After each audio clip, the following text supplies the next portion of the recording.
ಸಂದರ್ಭದ ಪ್ರಶ್ನೆಗಳು. ಸಂಕಲ್ಪಗೀತೆ ಪದ್ಯದ ಸಂದರ್ಭದ ಪ್ರಶ್ನೆಗಳು. ಪ್ರೀತಿ ಹಣತೆ ಹಚ್ಚೋಣ, ಮುಂಗಾರಿನ ಮಳೆಯಾಗೋಣ, ಹೊಸ ಭರವಸೆಗಳ ಕಟ್ಟೋಣ, ಹೊಸ ಎಚ್ಚರದಳು ಬದುಕೋಣ.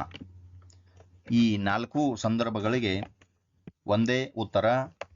ಮುದ್ದು ವಿದ್ಯಾರ್ಥಿನಿಯರಿಗಾಗಿ ಆಯ್ಕೆ.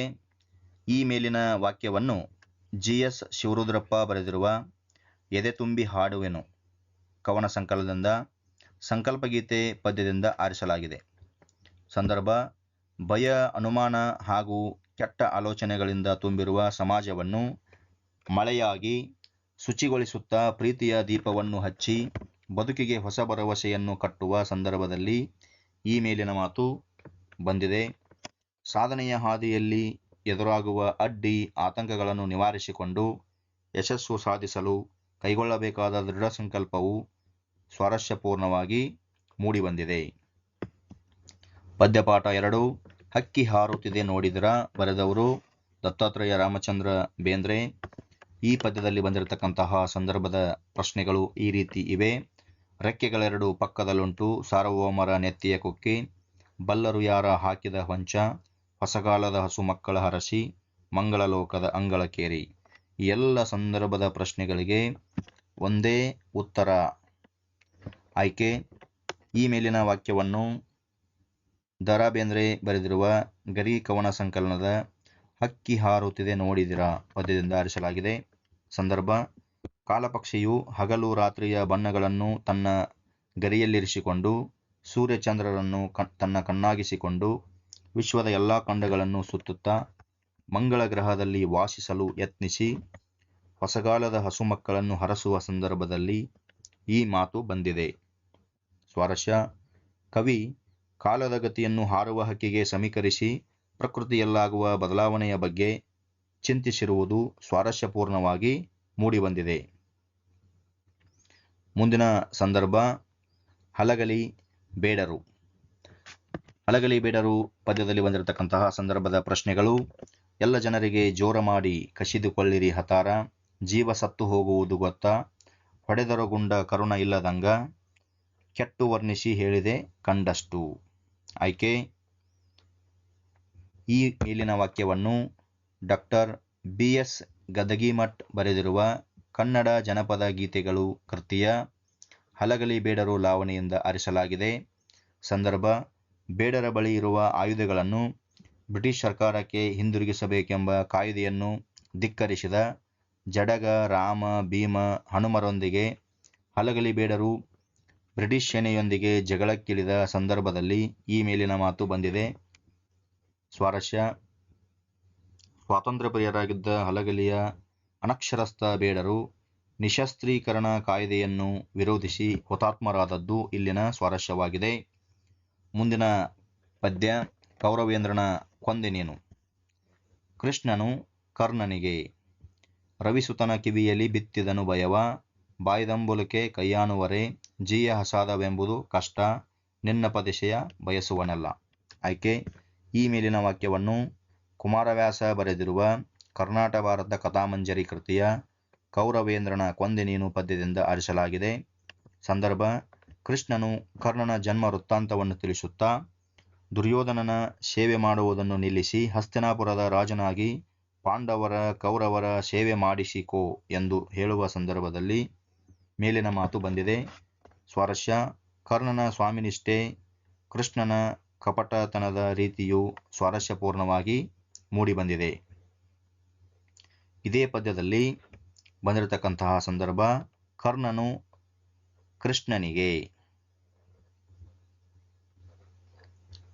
ಮಾರಿಗೌತಣವಾಯಿತು ನಾಳಿನ ಭಾರತವು. ಆಯ್ಕೆ. ಈ ಮೇಲಿನ ವಾಕ್ಯವನ್ನು ಕುಮಾರವ್ಯಾಸ ಬರೆದಿರುವ ಕರ್ನಾಟ ಭಾರತ ಕಥಾಮಂಜರಿ ಕೃತಿಯ ಕೌರವೇಂದ್ರನ ಕೊಂದೆ ನೀನು ಪದ್ಯದಿಂದ ಆರಿಸಲಾಗಿದೆ. ಸಂದರ್ಭ: ಕೃಷ್ಣನಿಂದ ತನ್ನ ಜನ್ಮ ವೃತ್ತಾಂತವನ್ನು ತಿಳಿದ ಕರ್ಣನು ಗೊಂದಲಕ್ಕೊಳಗಾಗಿ ಮನದಲ್ಲಿಯೇ ಚಿಂತಿಸುತ್ತಾ ನಿನ್ನ ಮಾತಿನಂತೆ ನಾನು ಹಸ್ತಿನಾಪುರದ ರಾಜನಾಗಲು ಒಪ್ಪುವುದಿಲ್ಲ, ಬದಲಿಗೆ ನನ್ನ ಒಡೆಯನ ಋಣ ತೀರಿಸಲು ಯುದ್ಧದಲ್ಲಿ ಹೋರಾಡಿ ನನ್ನ ಪ್ರಾಣವನ್ನೇ ಅರ್ಪಿಸುತ್ತೇನೆ, ಆದರೆ ನಿನ್ನ ವೀರರೈವರ ನೋಯಿಸುವುದಿಲ್ಲ ಎಂದು ಹೇಳುವ ಸಂದರ್ಭದಲ್ಲಿ ಈ ಮೇಲಿನ ಮಾತು ಬಂದಿದೆ. ಸ್ವಾರಸ್ಯ: ಕರ್ಣನ ಸ್ವಾಮಿನಿಷ್ಠೆ, ಕೃಷ್ಣನ ಕಪಟತನದ ರೀತಿಯು ಸ್ವಾರಸ್ಯಪೂರ್ಣವಾಗಿ ಮೂಡಿಬಂದಿದೆ. ಮುಂದಿನ ಪದ್ಯ ಹಸುರು. ಬರೆದವರು ರಾಷ್ಟ್ರಕವಿ ಕುವೆಂಪು. ಹಸುರು ಪದ್ಯದಲ್ಲಿ ಬಂದಿರತಕ್ಕಂತಹ ಸಂದರ್ಭದ ಪ್ರಶ್ನೆಗಳು: ಹಸುರಾದುದು ಕವಿಯಾತ್ಮಂ, ಬೇರೆ ಬಣ್ಣವನೇ ಕಾಣೆ, ಹಸುರು ಹಸುರಿಳೆಯುಸಿರು, ಹಸುರತ್ತಲ್ ಹಸುರಿತ್ತಲ್ ಹಸುರೆತ್ತಲ್. ಆಯ್ಕೆ: ಈ ಮೇಲಿನ ವಾಕ್ಯವನ್ನು ಕುವೆಂಪು ಬರೆದಿರುವ ಪಕ್ಷಿಕಾಶಿ ಕವನ ಸಂಕಲನದ ಹಸುರು ಪದ್ಯದಿಂದ ಆರಿಸಲಾಗಿದೆ.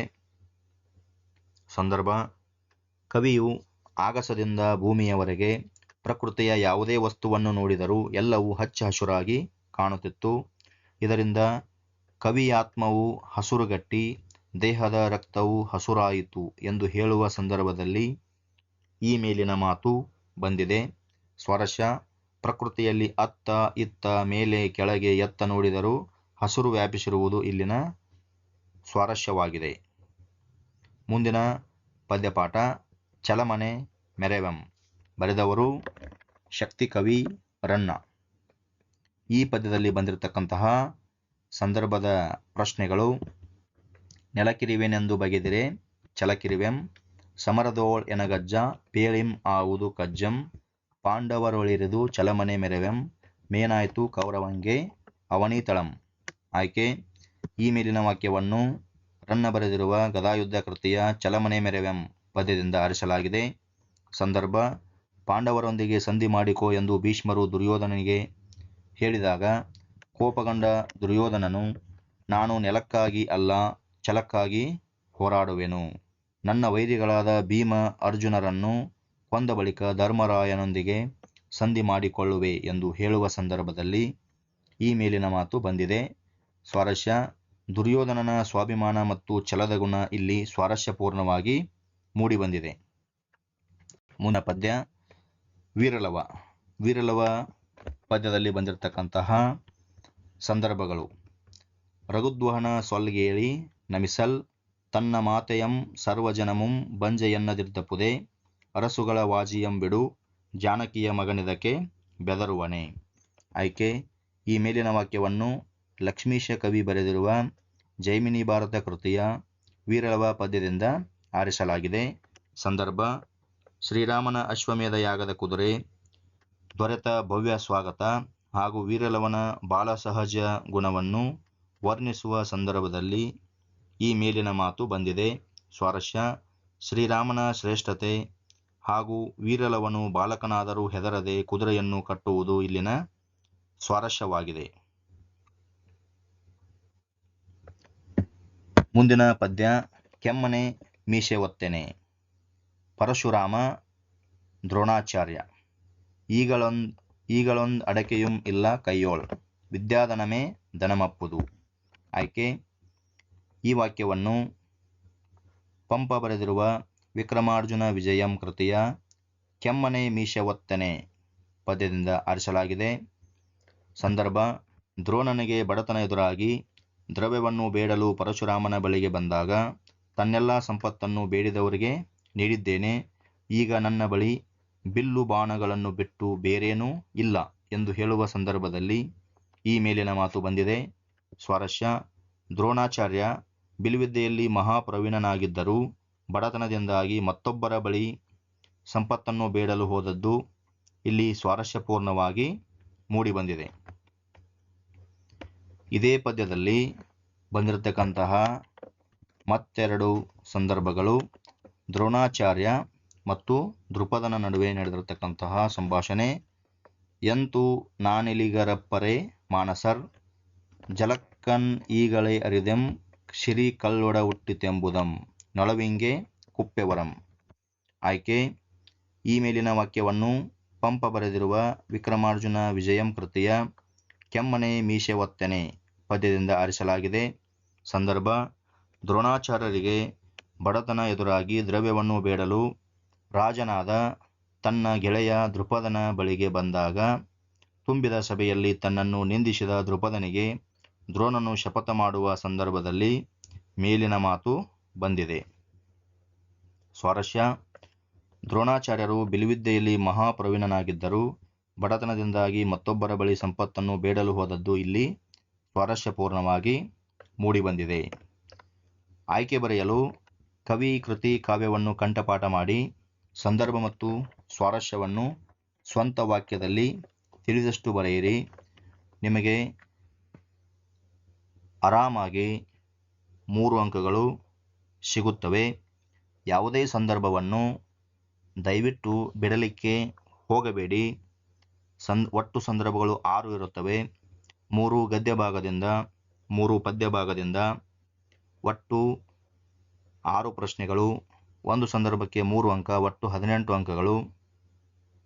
ಆಯ್ಕೆ ಬರೆದ್ರೆ 1 ಅಂಕ, ಸಂದರ್ಭ ಬರೆದ್ರೆ 1 ಅಂಕ, ಸ್ವಾರಸ್ಯ ಬರೆದ್ರೆ 1 ಅಂಕ, ಒಟ್ಟು 3 ಅಂಕಗಳು ನಿಮಗೆ ಸಿಗುತ್ತವೆ.